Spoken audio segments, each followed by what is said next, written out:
This is the Ministry of Truth. I'm Gordon Comstock, and a while back, the subject of Lyndon LaRouche came up in an interview, and then I had some questions about this guy whom I've heard about, this shadowy political figure in the Democratic Party, and I really didn't know a lot about him, but I did read some of him in a Webster Tarpley book, and that just created more questions for me. But a listener emailed me and suggested that I interview Tom Weiss. Now, Tom has been on the Visigoth show from the Grassy Knoll, and I understand that Tom is the guy who has all the answers about Lyndon LaRouche. So, Tom, welcome aboard. Thank you. And you have also with us today your pastor, Reverend Demetrius Carolina? That's right. He's right next to me, or in front of me. Now, Tom, do you have a website also? Yes, I do. I publish a paper called Upfront News, which is quite well known. It's available in print and on the Internet, and the website or the blog site is www.tomsupfrontnews.blogspot.com, and Tom's Upfront News is one word without an apostrophe. I also have another website that was active and remains active from the period of time last year and the year before, when I was a Democratic write-in candidate for the Senate against Hillary Clinton, in which the LaRouche people, by the way, played a rather negative role, which we can talk about. Yeah. And that website or blog site was www.tomweissdemocrat4USSenate.blogspot.com, and Weiss is spelled with two S's, and there are no dots between the U and the S in U.S. Senate for, website access. So those are my websites, and there's a good deal of information about the LaRouche angle and other things on both of those sites. But my paper is called Upfront News, and I'm the publisher. Okay. Now, as I told you in an email correspondence with you, in the 1980s, way back when, I used to see, when election time came around, I would see pamphlets and whatnot for Lyndon LaRouche, and you never heard about him on TV. And then when I later read a book by Webster Tarpley called The Unauthorized Biography of George Bush, that's Daddy Bush, I was really impressed with the book, except for I was really scratching my head, because according to Webster Tarpley in that book, as I said, he has Lyndon LaRouche as some kind of cross between Superman and Mahatma Gandhi. I mean, he really admires this LaRouche guy. So just who is Lyndon LaRouche? Okay, I'll be glad to answer that, and I'll answer it first since you mentioned Tarpley's name. Tarpley is also fairly well known to me. Tarpley is certainly a devotee of Lyndon LaRouche, although the one opportunity that I had to talk to Webster Tarpley when he came to speak at St. Mark's in the Bowery Church in Manhattan, which is the sanctuary, so to speak, for a basically Lyndon LaRouche operation called 9/11 Truth. I discussed that at some length on the Visigoth show. Tarpley was a guest speaker there. They are believers in one version of a conspiracy theory. I don't think it's so much of a theory that there were high-level government officials who were aware of the 9/11 disaster before it actually occurred.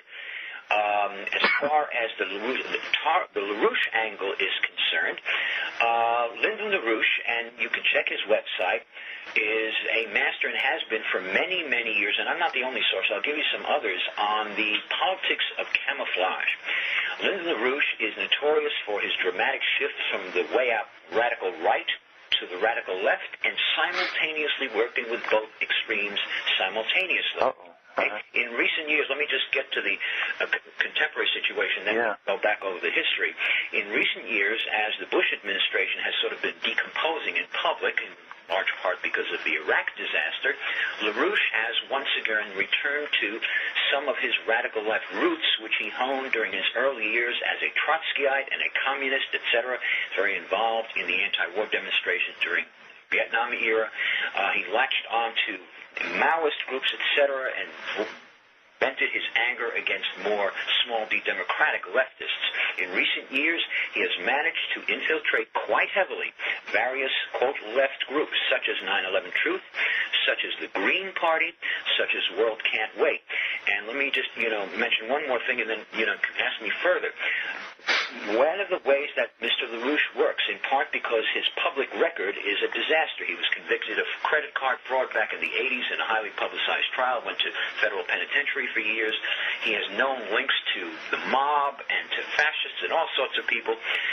One of the ways that this man has to work out of necessity, he only recently got off parole, is through surrogates. One of his principal surrogates is a very well-known figure in New York. Her name is Leonora Fulani. She's an African-American woman who came to some fame as a so-called populist, preaching black nationalism, etc. She works closely with a Jewish man by the name of Fred Newman. Together they created something called social therapy. I don't have to mince my words. She's an out-and-out anti-Semite. She became notorious when she was overheard making a comment that the Jews en masse are responsible for the murders of people of color en masse. That got her into trouble, although she retains her political influence. With Mayor Bloomberg, for example, she helped elect him. At any rate, the LaRouche-Fulani collaboration is a matter of record, although if you ask Ms. Fulani about it, she will either become silent or say it's not true. One of the best sources, and let me mention this and then you can please go on to your follow-up question. One of the best sources on this subject is an investigative reporter who I'm surprised is not as well known as he should be. His name is Dennis King. Dennis King, some years ago, back in the 1980s, wrote a very unauthorized biography of Mr. LaRouche. It's called The New American Fascism. It's on the website. You can check out www.dennisking.org. I've met Mr. King.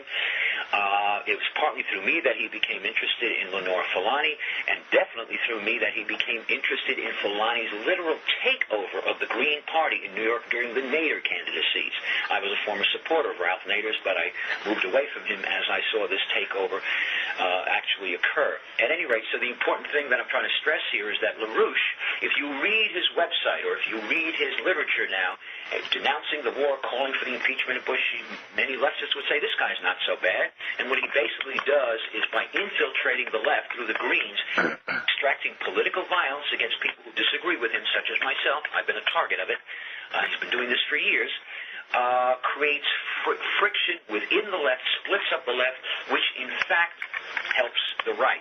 It is classic fascist political tactics. One of the primary advocates, as a matter of fact, the person who conceived that strategy, which is very different than conservative strategy, which is the left, fascist political theory impersonates the left. If we think back to Adolf Hitler, we have to recall that Adolf Hitler campaigned as a socialist, as a nationalist socialist.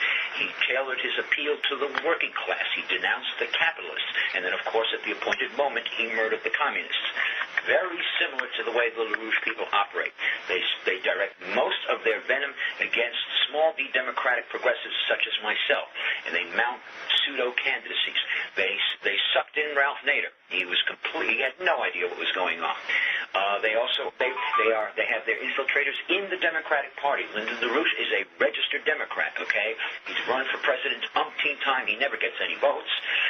But then he works through others. So there are people, he even has his people in the John Edwards campaign, etc., a guy by the name of Charles Lenchner.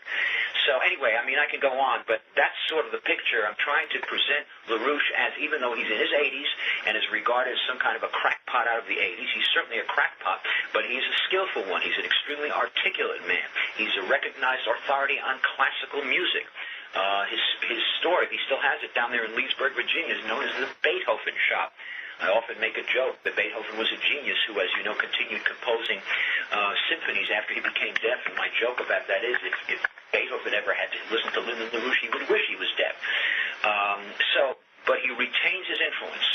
The important name to remember certainly is Leonora Fulani, whose influence in New York remains. Laura Fulani, by cutting a deal with Mayor Bloomberg back in 1981, agreed when she was the dictator of the Independence Party of New York, agreed to endorse Michael Bloomberg when he was running for mayor in a mostly Democratic city. The 30 or 40,000 votes that he got on the Independence Party line enabled him to be elected, okay? And boy, did he reward her after that, gave her all sorts of tax breaks, okay? And she did it again in 2005, okay?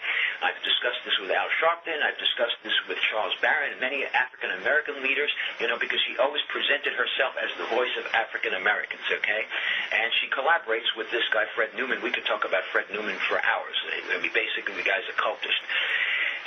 And their infiltration is quite deep into the Greens, into so-called World Can't Wait. They are hopping on the impeachment campaign, which is going to go nowhere, and they're all over the place. So, and certainly very much, and that's the thing that got me started with Keith on the Vizikov show, and he asked me some very good questions about that.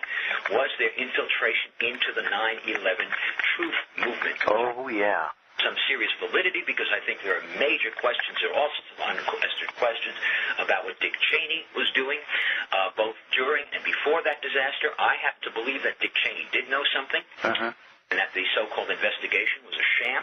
Oh, yeah. Especially when Cheney had to be chained at the hip when they were questioned. They had to be in the same room together.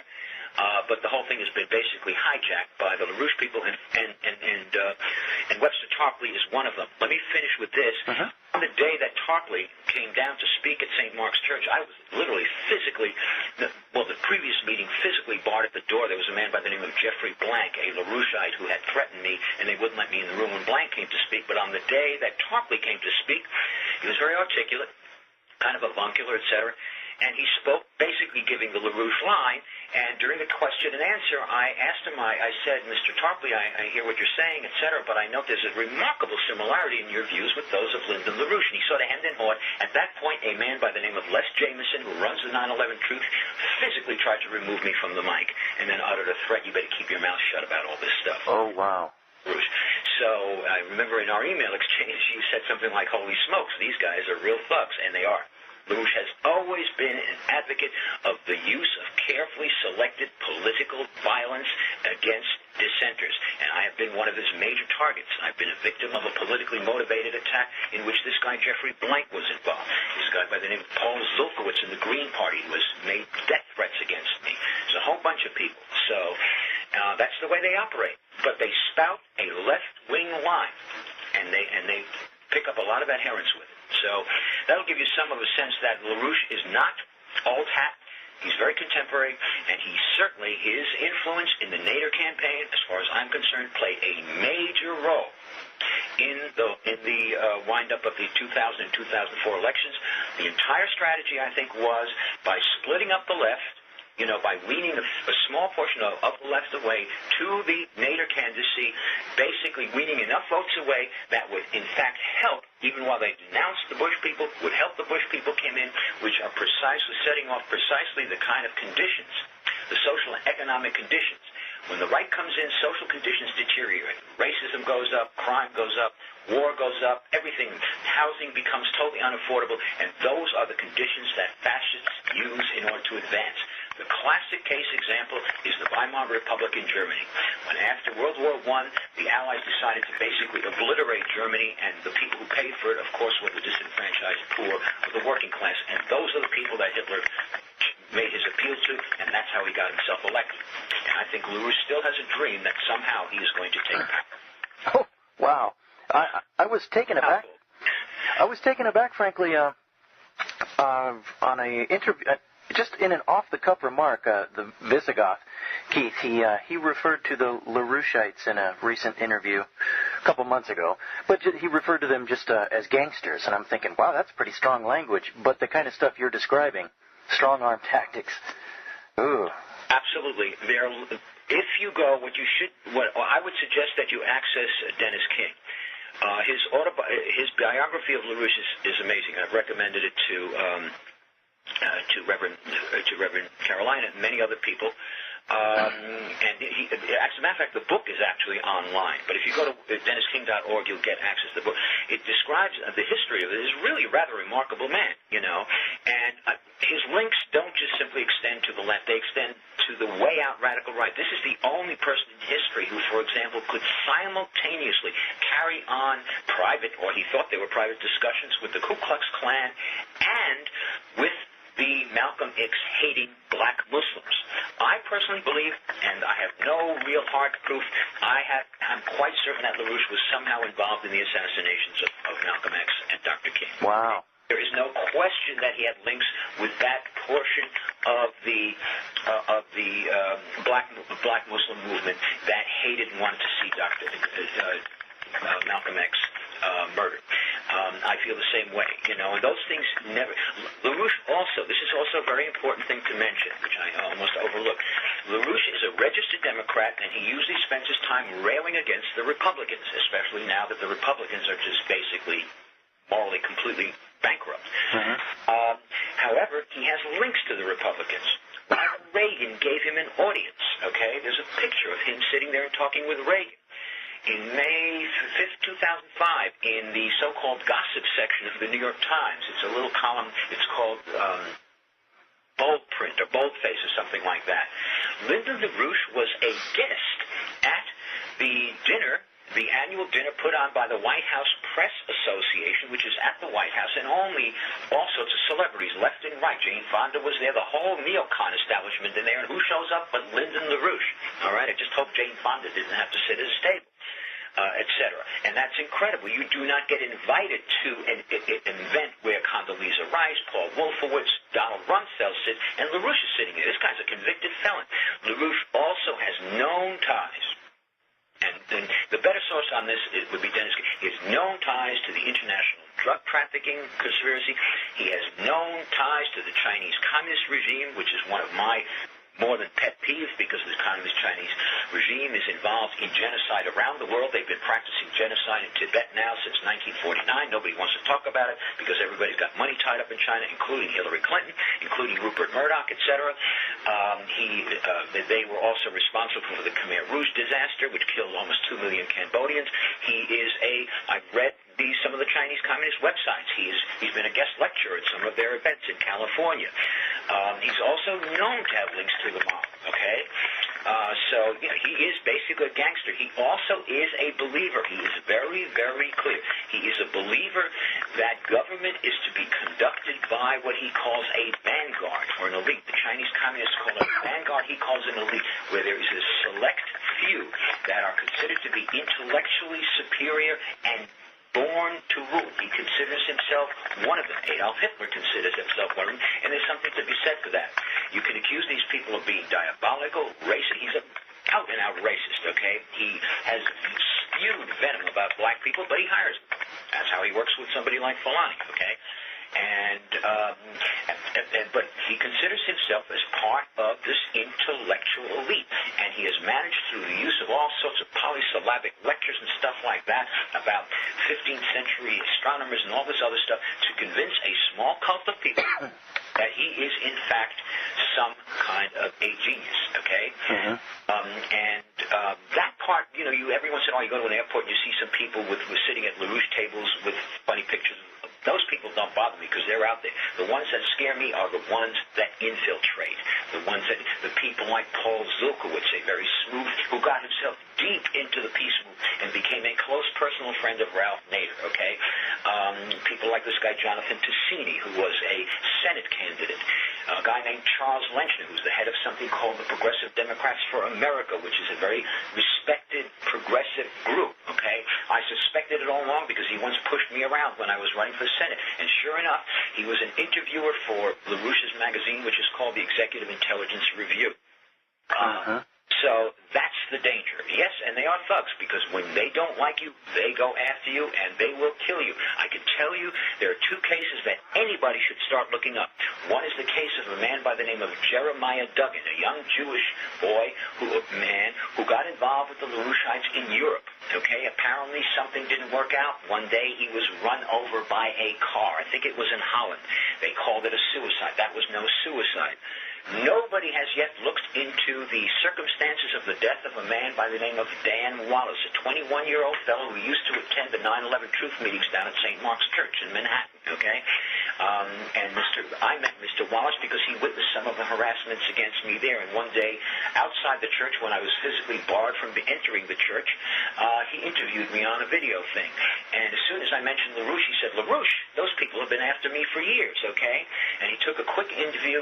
2 weeks later, they found him dead in his bed, okay? The official story was drug overdose. Nobody is talking about that, okay? This is a young man of 21 years old, no known drug problem. I talked to his girlfriend once, okay?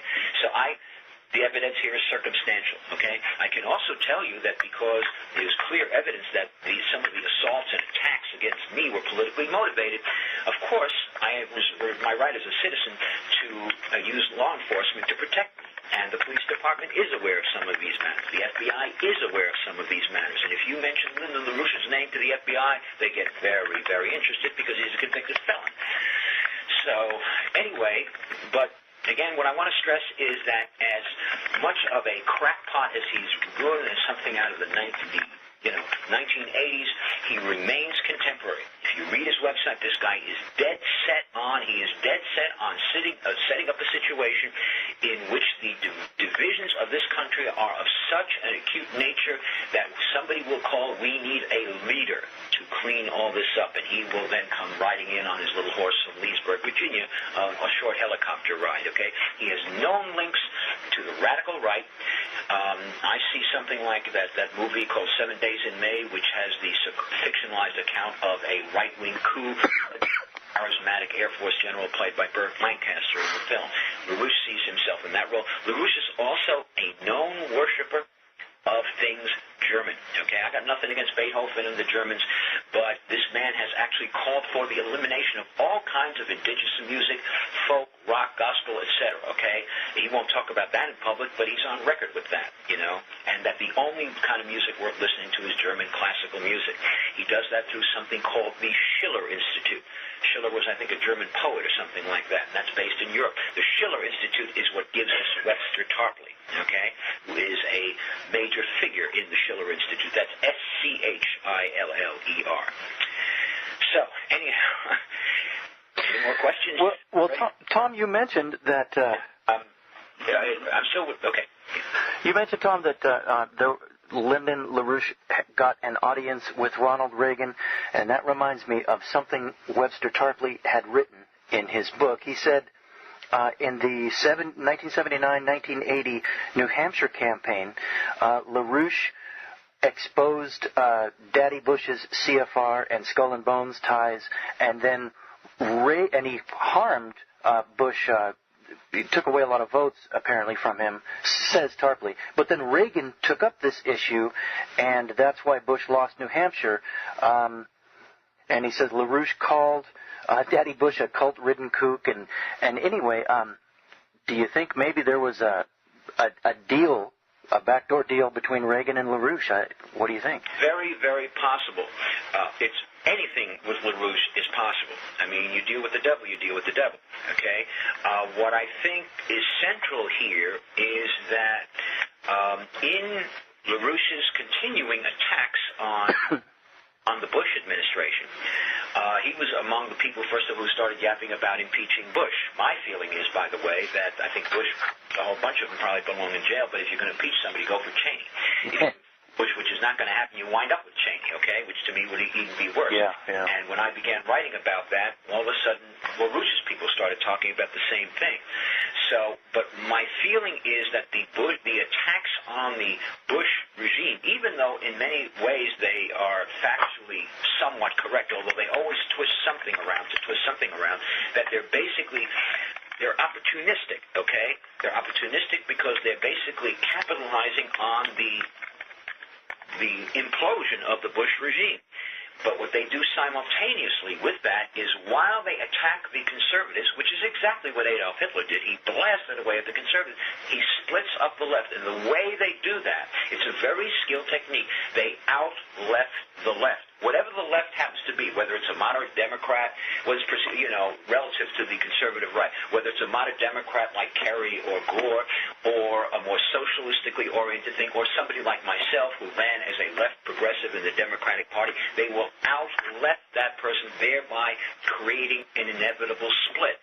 The more you split the whole thing up, the more the right advances. Yeah.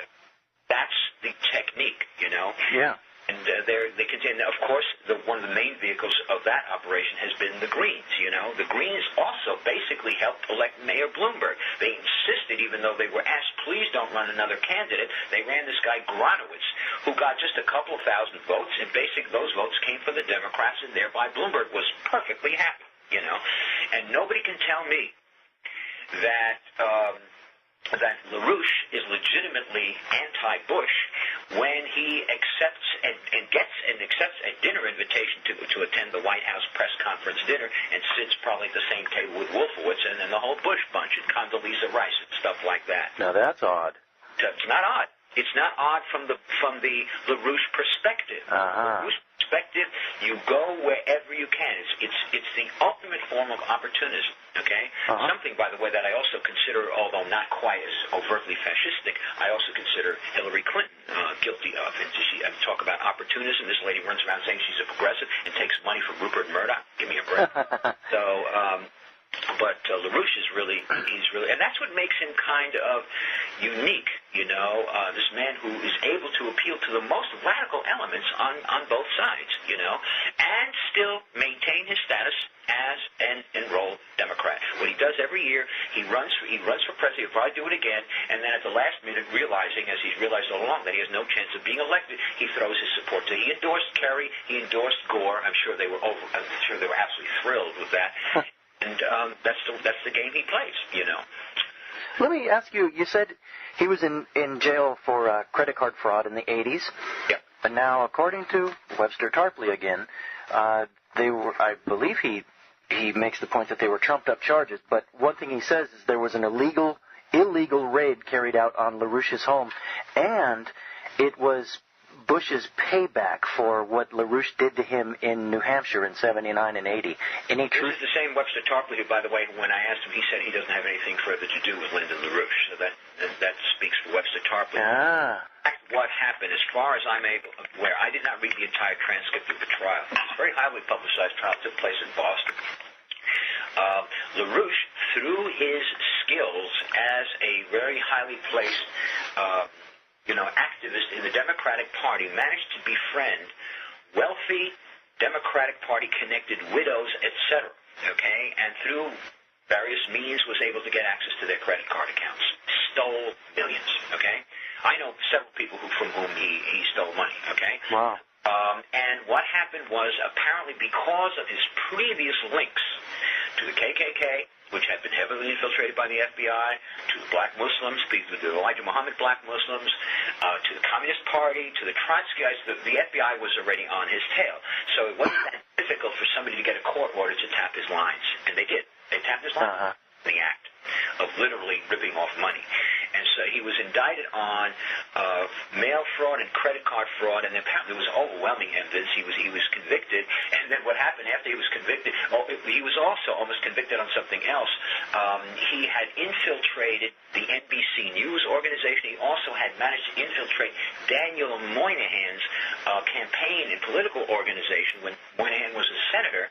And when the Moynihan people found out about it, of course, they got rid of them all, and he responded with threats. And then the NBC News and the Washington Post wrote about it, and he responded with threats there, etc. So, I mean, it shows what Tarpley's about if he's claiming that LaRouche was a political prisoner. Oh, it's all through his book. He calls him Bush's man in the iron mask. It makes a real martyr out of him. Well, martyrdom would be too good for this guy, okay? So, wow. Yeah. No, it's very interesting because I remember when I talked to Tarpley, he immediately in that setting tried to distance himself from LaRouche. So, and Tarpley, by the way, it's important, Tarpley is a major icon in the so-called 9/11 Truth Movement, which is led by two characters, by the way, both of whom have threatened me. One is this guy, Les Jameson. You can interview him, but he probably won't talk to you. Les Jameson, who is the self-appointed leader of so-called 9/11 Truth. Nobody ever elected this guy. And then there is, and this should be of interest to anybody of the cloth, the other is so-called Pastor Frank Morales. Pastor Frank Morales is the assistant pastor at the St. Mark's in the Bowery Church, which is nationally known for not only its political activism, but also is very involved with the art world. I spent January 1st there attending the annual poetry marathon at St. Mark's, which features big stars like Patti Smith and all sorts of other people. It's a great event. But it's also basically the sanctuary for this group. Frank Morales claims to be a preacher. I don't know who ordained this guy, but this guy he's mixed up with that whole bunch. He's made several threats against me. I don't like making police complaints against pastors, but I have to do it to him. There's also these are the guys who run that thing, and these are the guys who decided, which was their right, to invite Webster Tarpley to speak at their event. And when upon discovering, as I do my research, that Tarpley was directly linked to LaRouche, I went over to Mr. Jameson, and I said, Tarpley is a LaRouche guy. Now, if you want to invite him, that's fine with me, but don't you think the people in the group should be made aware of that? This is what Jameson said to me. He said, you better keep your mouth shut about that. Okay? I take that as a threat. And then the next time when Tarpley showed up, it was Jameson who tried to push me from the mic, and it was Frank Morales who tried to push me around, okay? So somebody ought to interview. I don't know if these guys are going to talk to you. They've tried everything to keep me away from the media. And I talked to a lot of reporters. There are people here who are finally starting to look into this. There's a guy at NBC News, a friend of mine, who is both a Democratic Party activist and who saw the threats coming down against me when I was involved with the Nader thing. He works for NBC News, and I hope he can get Brian Williams to do something about it. Why? Because I think, as extreme as this man is, he has an effect on national politics. He's having an effect now. He's got his people in the John Edwards campaign. He's got his people in the Dennis Kucinich campaign. My feeling is that his effort is to try to split the Democratic Party into as many internecine combat groups as possible, which would thereby enable either Hillary Clinton to get the nomination, the most conservative Democrat, or enable the Republicans to get back in, which would then make things still worse. Wow. And, and lead to sees as his ultimate coming to power. So, but the 9/11 Truth Group, which is the main thing that I discussed on the Visigoth show, is a major arena of combat. A literal combat. I mean, I've been threatened there. I have photos of people literally threatening me there and stuff like that. So, and unfortunately, it's sad to say that it involves a minister. I call him Father Fraud myself. But, and by the way, the Episcopal authorities I've made them aware of that. When the things became, when Morales began threatening other people and stuff like that, and in light of more than passing rumors that Morales, who's a big name in the squatter community on the Lower East Side, was involved in drug trafficking, and I have some witnesses to that, etc. Of course the law enforcement authorities became interested, and that's when I became still more of a threat. So it's not a conspiracy theory. It might be a conspiracy, but not of the sort that Lyndon LaRouche would want to talk about. But it's there. So anyway. And how aware is Pastor Carolina of these things? Well, Pastor Carolina, I have talked. He's not aware of all the details that I've talked to you about, although he's a reader of Upfront News, which carries a lot. When I talked to Pastor Carolina, and when my first mention to Pastor Carolina, I want him to speak for himself, was I mentioned LaRouche, and of course Pastor Carolina, as many others are not, was familiar with LaRouche, and he sort of said, oh my God, LaRouche, which is actually many people have, and then I fed him in some details. And then one day I asked him, well, do you teach fascist political theory in your political science course? He's a political science teacher, and he said no. And I said, I think you ought to think about doing that because I think it's very relevant now. So one of the reasons I wanted to do this with Pastor Carolina is because unlike many other ministers, he's a very politically knowledgeable man. He's also very active as a civil rights leader in Staten Island. And his sermons are spiritual and political, and he's not as aware of all the details, etc. But I think it's safe to say that Pastor Carolina is an anti-fascist, and that he's a progressive and he's a human rights guy, and but he doesn't know all the details, but he certainly can speak for himself on human rights and related issues. Yeah. And he's sitting next to me, by the way. So if you want to ask him anything, that's up to you.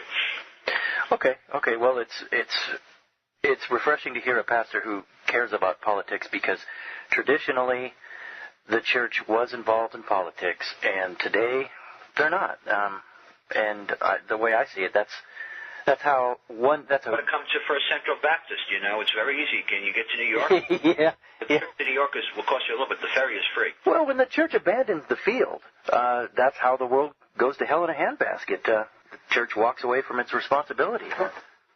I totally agree with your point, that Reverend Carolina speaking, and yes, the church does have a moral obligation to be the gadfly community. Certainly we should be the moral compass and the voice of society, and any pastor worth his weight in salt certainly knows that, and so certainly I support many of the efforts of time and upfront news. And while I may not know the details and certainly may not be as radical, I certainly believe that truth, wherever it shines its light, should certainly be fed, nurtured, so that it can shine even brighter.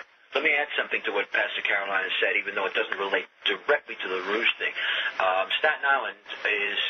I've been in Staten Island for about 5 years, making me possibly one of the few people who have now lived in all 5 boroughs of New York City. And while I find, the civil rights activism of people like Reverend Carolina and some of the peace activists here very refreshing, it's also true that Staten Island, unfortunately, sadly, has been living up to something of a stereotype of being a bastion of some racism. There are a number of incidents recently here. I'm not going to go into the details on them. There was a young African-American kid who was found throwing eggs on Halloween, who literally was abducted by the police and dropped off in the wilds of Staten Island and threatened. There was a young man who made the mistake of jogging, a young African-American man who made the mistake of jogging into a white community, leaning on some cars, got hell beaten out of him, and the law enforcement authorities are handling it all too gingerly, and it was Reverend Carolina who has been among those taking the leadership in what is now a more aroused, African-American and progressive community in Staten Island, which is often seen as, that's where all the Republicans are and that's where all the cops and firemen live. That's not necessarily true.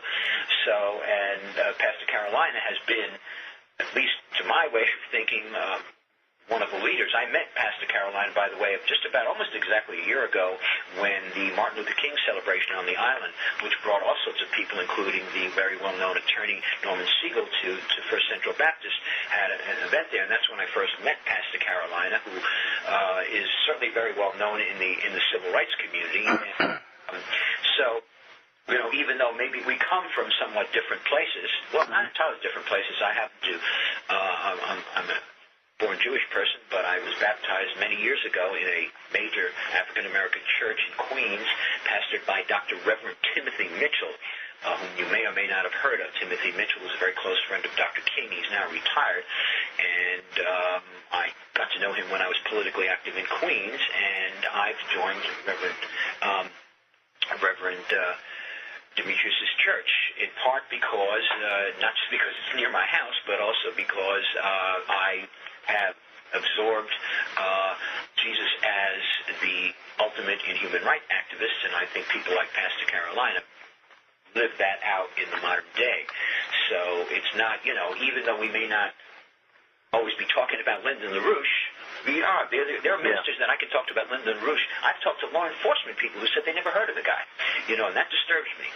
So I think it's very important that the name LaRouche become more visible. Let me just tell you, for example, I've been talking to my friend Charles. He's the guy who works at NBC News, and he's a very well-known political activist. He and I did some stuff together on the NATO campaign, and he saw the threats against me. This gentleman has been trying to convince some of the higher-ups at NBC News that there's a story here. The initial response, LaRouche is old hat. He's not old hat. So, anyhow, let me mention one other issue that relates to that. I mentioned it in sort of passing before. I don't know how much time we have left. I mentioned that LaRouche has a tight relationship with people high up in the Chinese Communist government, okay? I am not one of the, visceral anti-communists, but what the Chinese have done to what Marx may have conceived of as communism is absolutely, it's the same thing that Hitler did to socialism. I've been deeply involved for many years, and LaRouche is exactly on the opposite side in the struggle to do something about what has been going on in Tibet.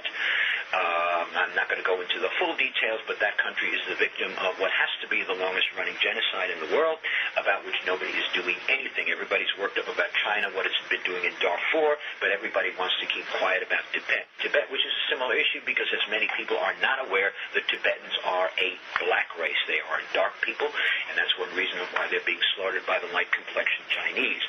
In one of the other stories that I've written about, and it appears very, very circumspectly in the media, because it has religious significance, is that there is, and this is one of the things why I think LaRouche is basically on the side of the devil. There is hard evidence. It's been written about by me, and it's been written about by a Christian popular theologian by the name of Elizabeth Clare Prophet, that during the so-called missing years in the Bible that are not, in which Jesus' whereabouts are not accounted for after the gospel and, before the other books, that he spent a good deal of time in Tibet. The Tibetan language derives from Aramaic, and all sorts of other things. And at any rate, I'm mentioning that sort of in the LaRouche context because LaRouche is one of those who's been most vocal in his advocacy of the wisdom of the Chinese government. And that, by the way, has some relevance to domestic politics. I've been talking to quite a number of people, most of whom still remain silent. I've discussed it with Al Sharpton. I've talked to Michelle Obama about it. I can tell you, and this will make it even more relevant, that a still little-known New York City councilman by the name of Tony Avella, who is now finally getting some of the exposure he deserves. He's a city councilman from Queens. He's a very strong tenants' rights guy, etc. And even though he's a Caucasian man, he's been very forceful on issues affecting African Americans. He's going to introduce a resolution into the city council calling for, citing the Tibet situation and calling for the removal of the Olympic Games from China. Now, a New York City Council resolution in and of itself can't do a great deal. However, a resolution along those lines, which Hillary Clinton and her people will oppose, of course, in the New York City Council, which is the most important in the council, the most important city in the world, and the most important media-wise in the world, could generate similar actions in the United States Congress, okay? And that's a major issue because the Olympic Games is one of the biggest cash cows in history. And I always remind people, if you think the Olympic Games is just some kind of a sports thing, go back to 1936 Olympics, which were held in Hitler's Berlin. Yeah. It's the one where Jesse Owens became famous by leaving the German runners in the dust. By the way, the unspoken story about that Olympics is there was another runner. His name was Marty Glickman, who became a world-famous sportscaster. He was Jewish. And he was either the fastest or the second fastest man in the world. I don't know when he ran against Jesse. I don't know who finished first. The deal cut between Adolf Hitler and Avery Brundage, the racist who ran the Olympic Committee at that time, was, okay, we're going to let Jesse run, but you're not going to have a Jew running in our Olympics. And Marty Glickman was never allowed to run. I didn't know that. We're replaying that same game again, and the victims are the Tibetans, okay? They're very quiet. I've met the Dalai Lama. I think it's an unspoken issue. I'm going to try to make it a spoken issue because genocide does not belong in this world today, and as far as I'm concerned, Lyndon LaRouche is an advocate of genocide. Wow. Tom, what do you know about Webster Tarpley's writing partner, another LaRoucheite, Anton Chaikin? Chaikin, yeah, it's like the sort of Siamese twins. It's a good, yeah. I've read some of their stuff, you know, and you know what? One of the things that Adolf Hitler advocated is he advocated the big lie. But he also advocated every once in a while you better tell the truth, because if you lie all the time, you're totally predictable and everybody's going to figure it out. LaRouche does the same thing. There is much in his literature and that of Chaikin's literature, and I've read it, that is truthful. Okay? There's no question, for example, that Bush was the skull and bones, the whole Yale bunch over there. He always intersperses certain facts and then distorts them in his own way. That's why it's important. There's some people who, if I talk about, I'm not going to read that guy's crap, something like that. And I say, it's very important to read your enemy, because if you don't read your enemy, you're probably not going to be aware, what he's doing. Yeah. But the thing about Satan is that he is the master of disguise, and LaRouche is one of those disguises. There's a book, by the way, which I haven't mentioned. You may have heard of this book, and I cannot remember the name of the author, but you might want to write it. It's called The People of the Lie. It's written by a secular man, and I can't remember the name of the author. It's available now you can get it at Barnes & Noble because it's just been reissued as a new publication. It talks about what it perceives of what is really the original sin, which is the use of the lie, which, you go right back to Genesis. The first stuff was the lie. Cain lying about what he did to Abel and all the other stuff, okay? Jacob and Esau, all these, the whole history of lying. And that is what Hitler was so great at. That's also what people like Tarpley and LaRouche are so good at, about lying, but mingling it with the truth, the Jews killed the blacks, Now, there are Jews who killed blacks. There were Jews who were there when Jesus was brought to Golgotha. There were Jews who were there, the Sanhedrin and all that other stuff. But it wasn't the Jews who killed Christ. You switch one word around, you switch one syllable around, and then you have basically created a racist generalization, And LaRouche is absolutely great at that, you know.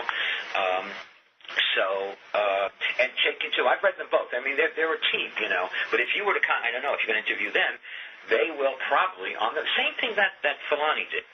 Fulani, for years, she was basically taught by LaRouche. The intermediary is a guy by the name of Dr. Fred Newman. Okay, Fred Newman claims to be a psychotherapist.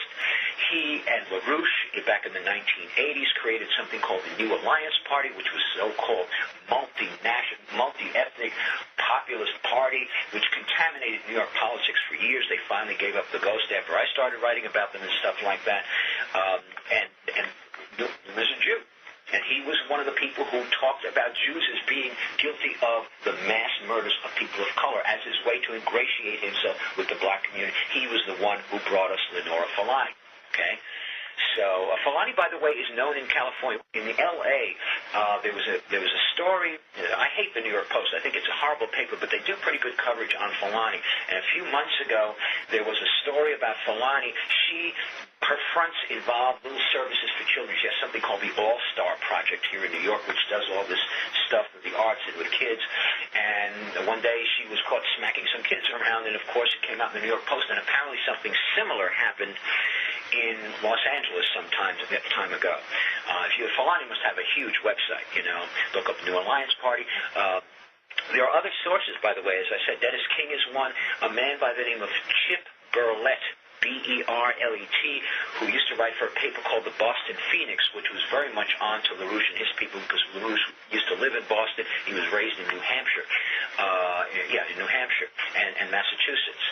There's a guy by the name of Doug Ireland, I-R-E, like a country, who's written for The Nation magazine, who's done a lot of stuff on LaRouche, and he did some of the stuff on the LaRouche infiltration of the Nader operation. One of the people who might be willing to talk is one of Nader's closest friends, Patti Smith, the rock star. I saw her the other day at St. Mark's.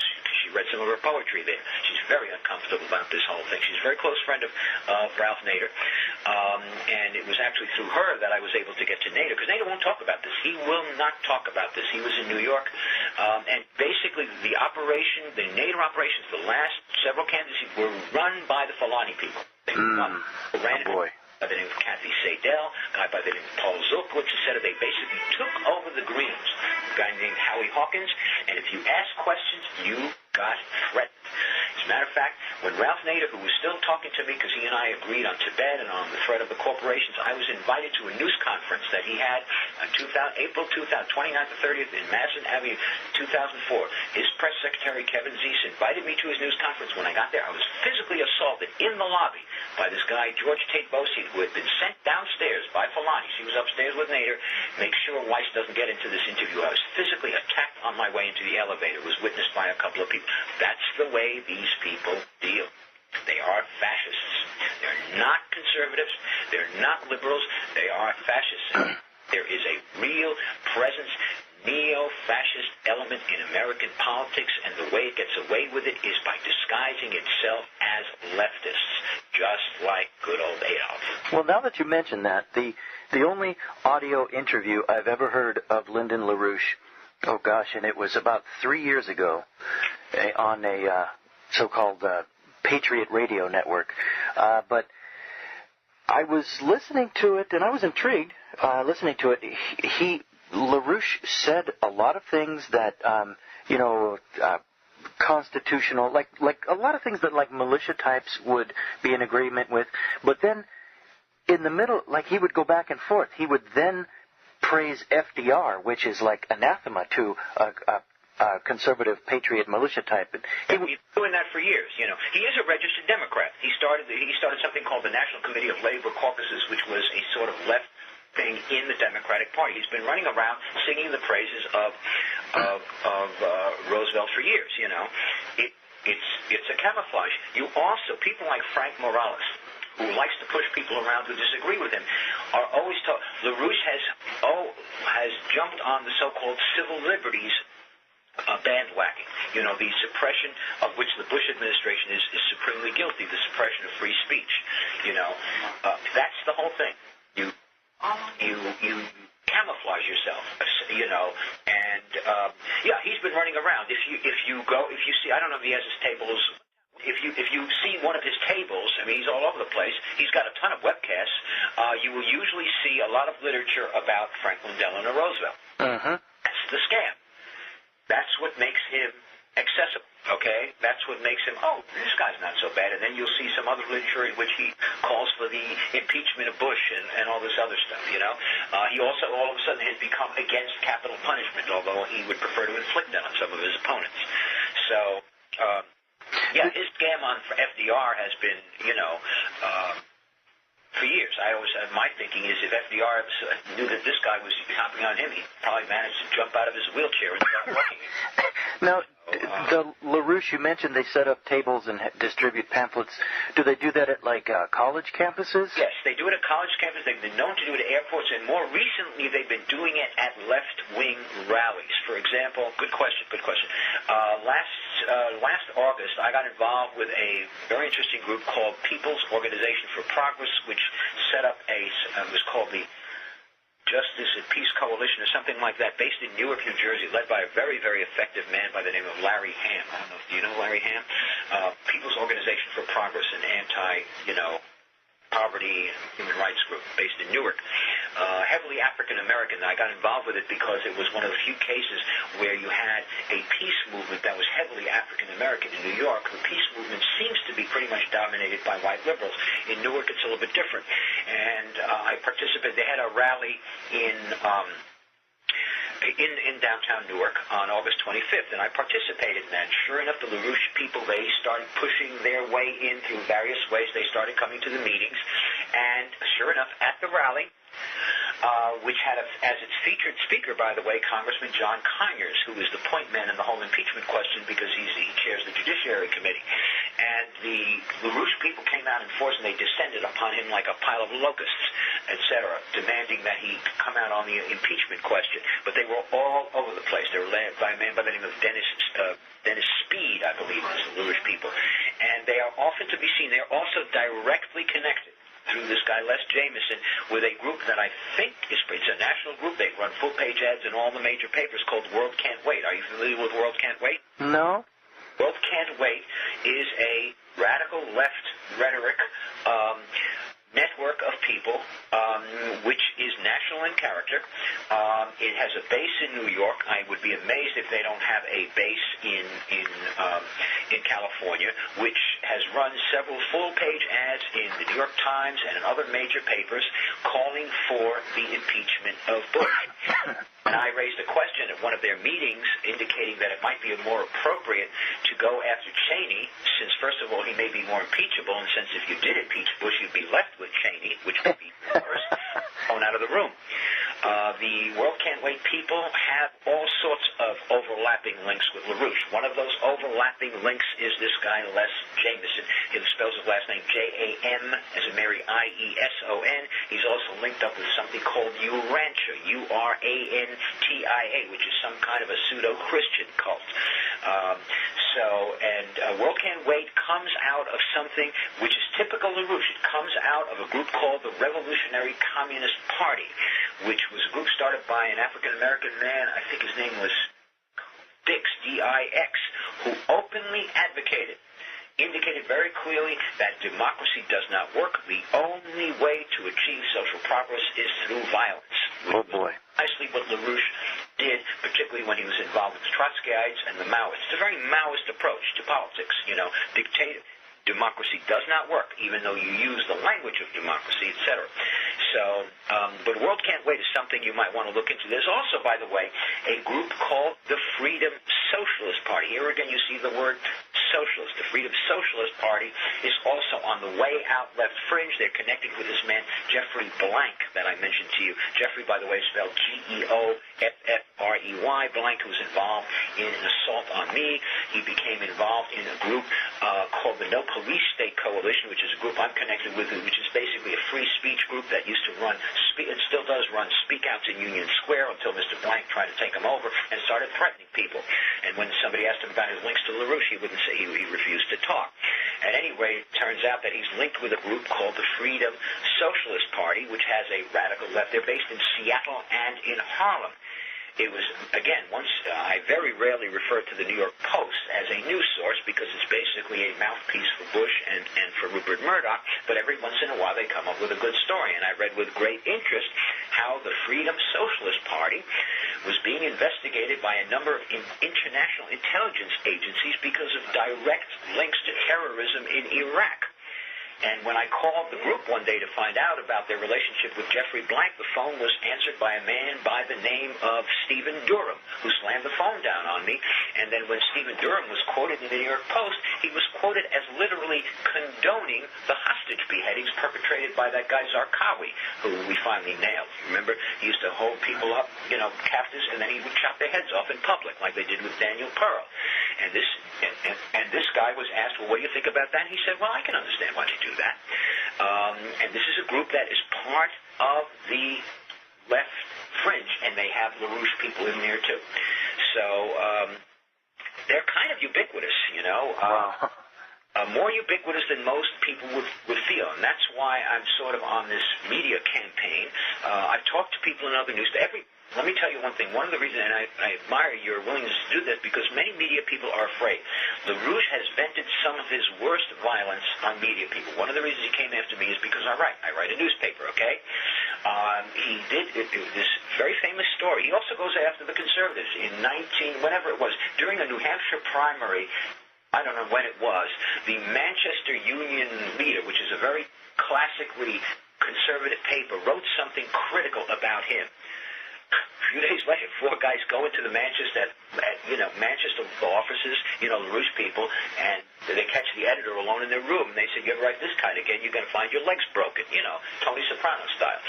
So many media people, even though they all recognize that this is a very dangerous man, are reluctant to go after him because he responds with threats, he responds with violence. You have to be careful.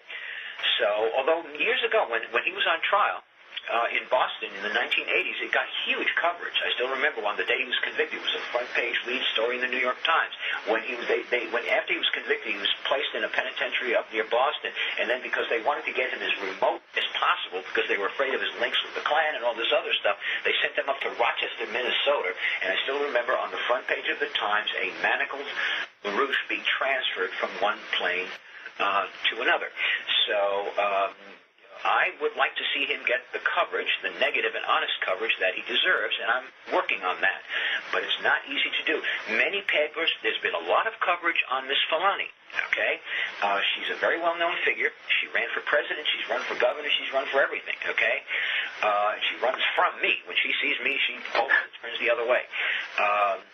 And she's very prominent here. She's a major political player. She knows Sharpton. She knows them all. She's made an outreach to Barack Obama, but they've told me, well, we know about her. We'll be very careful with her. She's tight with Bloomberg, although when she makes blatantly anti-racist statement, he gets very uncomfortable, okay? And this, by the way, this becomes relevant again, because Bloomberg is now being hoisted as a potential unifying, bipartisan candidate.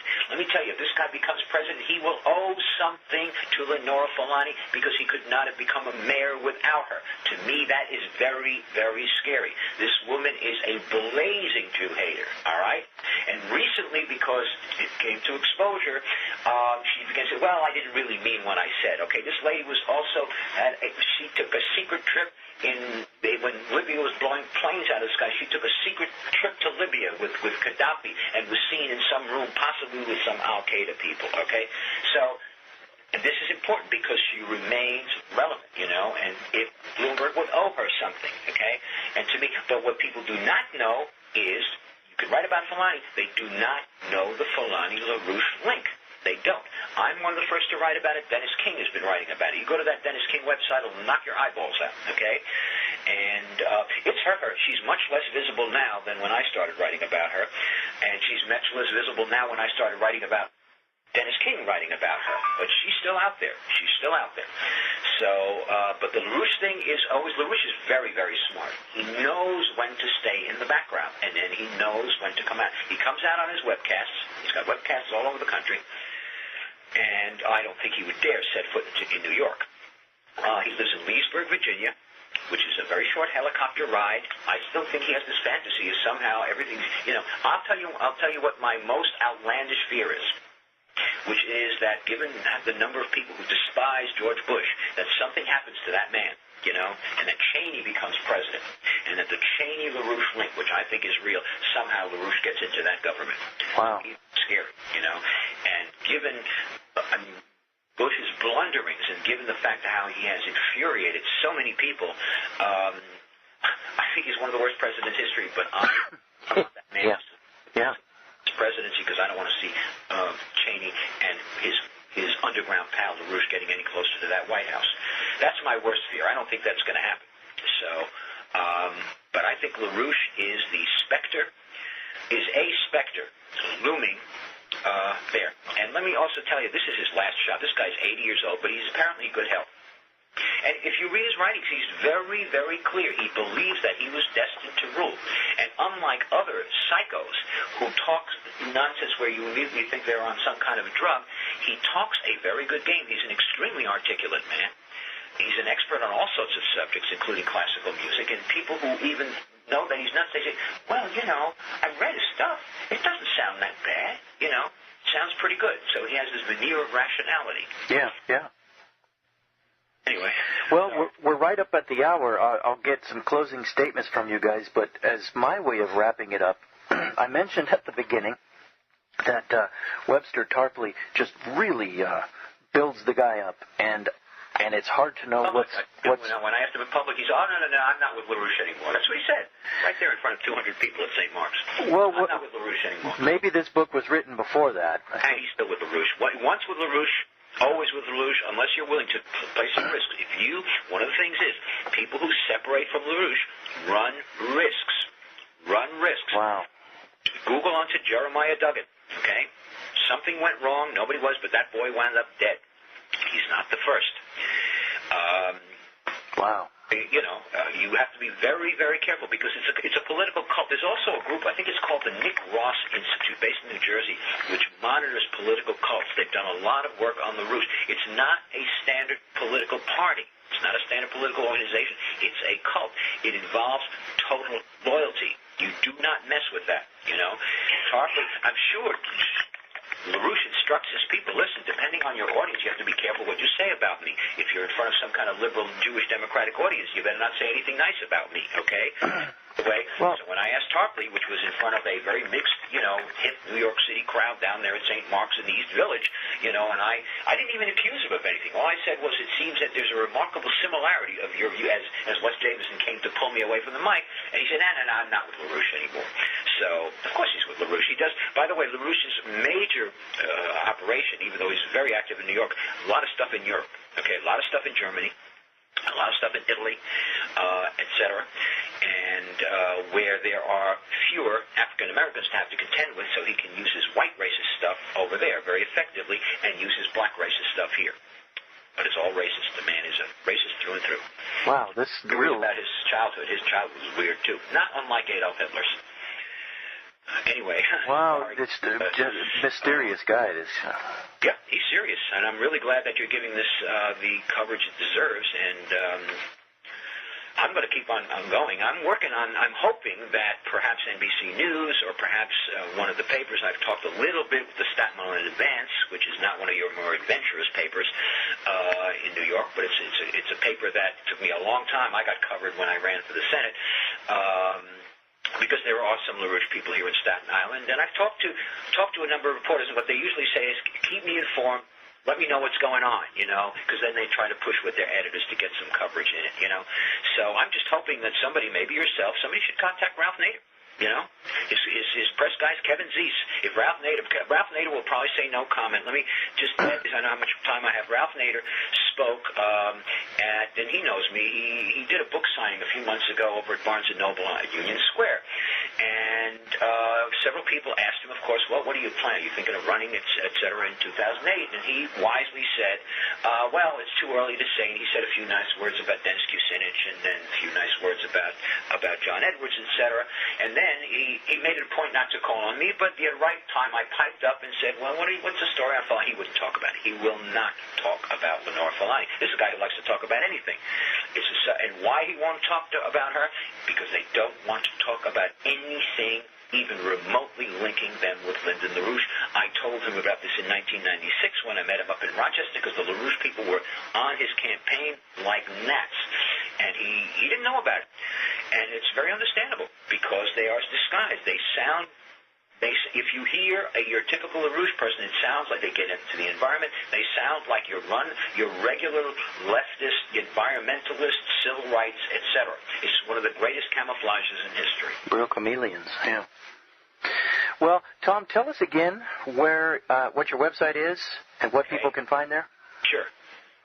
And maybe church website too. Anyway, my website, I publish Upfront News, which is available in New York in print, not at the newsstands. It's, through the movement, whatever.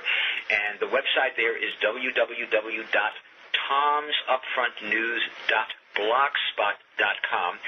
Tom's Upfront News is one word without an apostrophe. There's also a sort of companion website from the days when I was running as a independent Democratic write-in candidate for the Senate. It was against Hillary, although I had a lot of enemies. Yeah, but the LaRouche people, and that website was, and there's a great deal of information if you're interested in the LaRouche thing on the LaRouche, because I was being hassled by the LaRouche people left and right. And that website is at www.tomweissdemocratforUSSenate.blogspot.com. Again, Tom Weiss is with two S's, no dots between the U and the S. And those are my websites, and I've also been covered, by the way, in some of the media. I'm not going to go into the whole thing. I broke a big scandal years ago, and I got all sorts of coverage in Newsday. And so if you Google Staten Island Advance, you probably got a copy of their story about me. And I've been on this very interesting radio show, by the way, here called It's called Conversations with Harold Channer. I'd like to get Reverend Carolina onto that show. Harold Channer is a talk show host who thrives on the First Amendment, and he interviews all sorts of people. He's interviewed Gaddafi, and he's interviewed me. He's interviewed Jeffrey Blank, and he might interview Lyndon LaRouche. He's basically a very independent-minded man. He runs this show which is broadcast on Manhattan Neighborhood Network, and also all of the internet. If you go to haroldchanner.tv, I think you'll find it. And I talked about LaRouche with him, etc. But my main vehicle is through my own newspaper and my website. And Pastor Carolina, what's his website? It would be www.firstcentralbaptistchurch.org. That's in Staten Island, New York. Well, I'd like to thank you both for being here today. Webster Tarpley called The Unauthorized Biography of George Bush. That's Daddy Bush.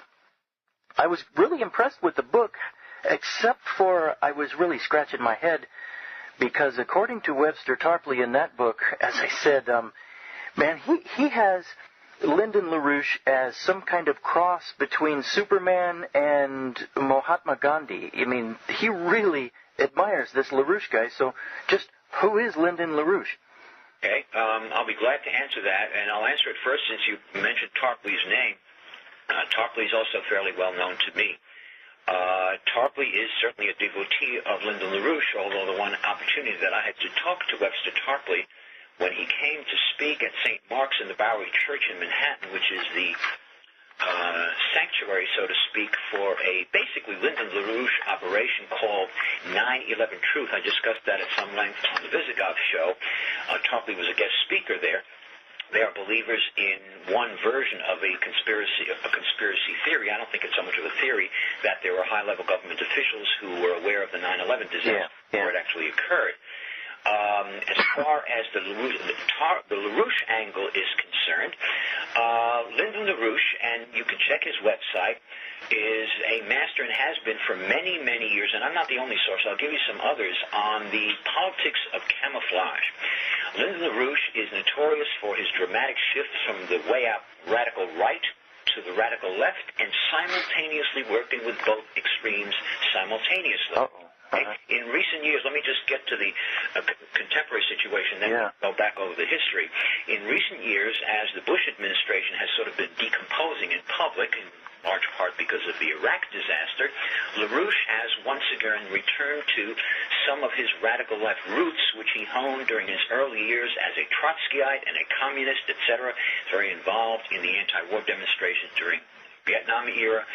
He latched on to Maoist groups, etc., and vented his anger against more small-d democratic leftists. In recent years, he has managed to infiltrate quite heavily various, quote, left groups, such as 9/11 Truth, such as the Green Party, such as World Can't Wait.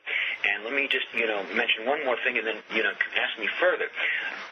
One of the ways that Mr. LaRouche works, in part because his public record is a disaster. He was convicted of credit card fraud back in the 80s in a highly publicized trial, went to federal penitentiary for years. He has known links to the mob and to fascists and all sorts of people. One of the ways that this man has to work out of necessity, he only recently got off parole, is through surrogates. One of his principal surrogates is a very well-known figure in New York. Her name is Leonora Fulani. She's an African-American woman who came to some fame as a so-called populist, preaching black nationalism, etc. She works closely with a Jewish man by the name of Fred Newman. Together they created something called social therapy. I don't have to mince my words. She's an out-and-out anti-Semite. She became notorious when she was overheard making a comment that the Jews en masse are responsible for the murders of people of color en masse. That got her into trouble, although she retains her political influence. With Mayor Bloomberg, for example, she helped elect him. At any rate, the LaRouche-Fulani collaboration is a matter of record, although if you ask Ms. Fulani about it, she will either become silent or say it's not true. One of the best sources, and let me mention this and then you can please go on to your follow-up question. One of the best sources on this subject is an investigative reporter who I'm surprised is not as well known as he should be. His name is Dennis King. Dennis King, some years ago, back in the 1980s, wrote a very unauthorized biography of Mr. LaRouche. It's called The New American Fascism. It's on the website. You can check out www.dennisking.org. I've met Mr. King. It was partly through me that he became interested in Leonora Fulani, and definitely through me that he became interested in Fulani's literal takeover of the Green Party in New York during the Nader candidacies. I was a former supporter of Ralph Nader's, but I moved away from him as I saw this takeover actually occur. At any rate, so the important thing that I'm trying to stress here is that LaRouche, if you read his website or if you read his literature now, denouncing the war, calling for the impeachment of Bush, many leftists would say this guy's not so bad. And what he basically does is by infiltrating the left through the Greens, extracting political violence against people who disagree with him, such as myself. I've been a target of it. He's been doing this for years. Creates friction within the left, splits up the left, which in fact helps the right. It is classic fascist political tactics, one of the primary campaign, which is going to go nowhere, and they're all over the place. So, and certainly very much, and that's the thing that got me started with Keith on the Vizikov show, and he asked me some very good questions about that, was their infiltration into the 9/11 truth movement. Oh, yeah. Some serious validity, because I think there are major questions. There are also some unanswered questions about what Dick Cheney was doing, both during and before that disaster. I happen to believe that Dick Cheney did know something, and that the so-called investigation was a sham. Oh, yeah. Especially when Cheney had to be chained at the hip when they were questioned. They had to be in the same room together. But the whole thing has been basically hijacked by the LaRouche people, and Webster Tarpley is one of them. Let me finish with this. On the day that Tarpley came down to speak at St. Mark's Church, I was literally physically, the previous meeting, physically barred at the door. There was a man by the name of Jeffrey Blank, a LaRoucheite, who had threatened me, and they wouldn't let me in the room when Blank came to speak. But on the day that Tarpley came to speak, he was very articulate, kind of avuncular, etc., and he spoke basically giving the LaRouche line, and during the question and answer, I asked him, I said, Mr. Tarpley, I hear what you're saying, etc., but I note there's a remarkable similarity in your views with those of Lyndon LaRouche, and he sort of hemmed and hawed. At that point, a man by the name of Les Jameson, who runs the 9/11 Truth, physically tried to remove me from the mic, and then uttered a threat, you better keep your mouth shut about all this stuff. Oh, wow. LaRouche. So I remember in our email exchange, you said something like, holy smokes, these guys are real thugs, and they are. LaRouche has always been an advocate of the use of carefully selected political violence against dissenters, and I have been one of his major targets. I've been a victim of a politically motivated attack in which this guy Jeffrey Blank was involved. This guy by the name of Paul Zulkowitz in the Green Party was made death threats against me. There's a whole bunch of people. So that's the way they operate. But they spout a left-wing line, and they pick up a lot of adherents with it. So that'll give you some of a sense that LaRouche is not old hat. He's very contemporary, and he certainly, his influence in the Nader campaign, as far as I'm concerned, played a major role in the wind-up of the 2000 and 2004 elections. The entire strategy, I think, was by splitting up the left, by weaning a small portion of the left away to the Nader candidacy, basically weaning enough votes away that would, in fact, help, even while they denounced the Bush people, would help. This is the Ministry of Truth. I'm Gordon Comstock, and a while back, the subject of Lyndon LaRouche came up in an interview, and then I had some questions about this guy whom I've heard about, this shadowy political figure in the Democratic Party, and I really didn't know a lot about him, but I did read some of him in a Webster Tarpley book, and that just created more questions for me. But a listener emailed me and suggested that I interview Tom Weiss. Now, Tom has been on the Visigoth show from the Grassy Knoll, and I understand that Tom is the guy who has all the answers about Lyndon LaRouche. So, Tom, welcome aboard. Thank you. And you have also with us today your pastor, Reverend Demetrius Carolina? That's right. He's right next to me, or in front of me. Now, Tom, do you have a website also? Yes, I do. I publish a paper called Upfront News, which is quite well known. It's available in print and on the Internet, and the website or the blog site is www.tomsupfrontnews.blogspot.com, and Tom's Upfront News is one word without an apostrophe. I also have another website that was active and remains active from the period of time last year and the year before when I was a Democratic write-in candidate for the Senate against Hillary Clinton, in which the LaRouche people, by the way, played a rather negative role, which we can talk about. Yeah. And that website or blog site was www.tomweissdemocrat for U.S. Senate.blogspot.com, and Weiss is spelled with two S's, and there are no dots between the U and the S in U.S. Senate for, website access. So those are my websites, and there's a good deal of information about the LaRouche angle and other things on both of those sites. But my paper is called Upfront News, and I'm the publisher. Okay.